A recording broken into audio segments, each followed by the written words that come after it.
This week in post, creating depth in your photo with selective processing and filters.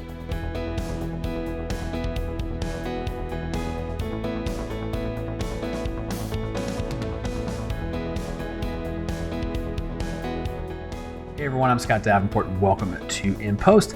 So today I want to talk about creating depth and doing selective adjustments and processing on our photos to accentuate certain subjects. Now you've seen other videos of mine where I'll use masks and so forth to accentuate or sharpen certain areas, add color to certain things. Same ideas here, but this time adding a little depth and dimension to the photo. Now this one was a complicated photo for me to work through. I did a lot of masking, and so for me to go through start to finish on this be way too much for a single video. But I did want to highlight a few things that led me to create this cool tree branch skull type photo that I did show you earlier this week on In the Field.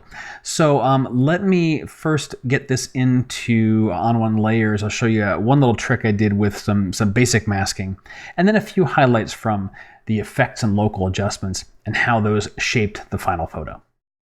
So here's the layer stack up in layers, and this is the same image. It's a single photo, but just blended with itself a couple of times. And let me show you why I did that. I'm going to turn off this top layer here, and you're going to notice a little shift.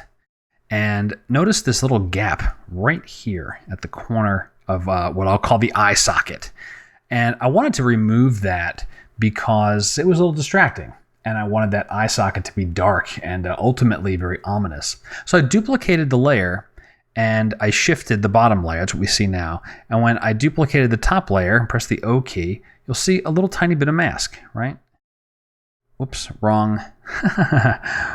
Wrong layer selected. Here's a little bit of masking that I did just to reveal what I duplicated, right? This background of more tree. And so that was one little thing I did just to close off that eye socket.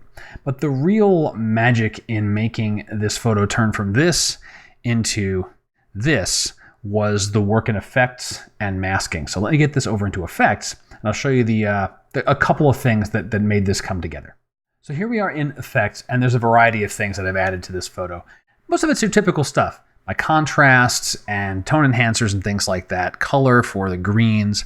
But I want to point out the masks on this. Let's take a look at dynamic contrast. I'm going to press the O key and show you the mask on this.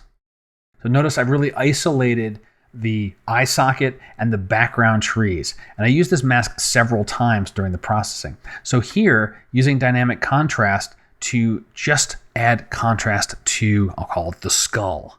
Right? Now, I used that same mask, but inverted, and this was one of the other things that was really powerful for this photo on the black and white filter.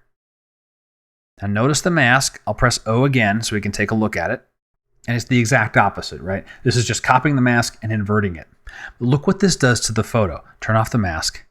And this black and white is being applied not at full strength, but to dull the colors. So I'm going to turn off black and white.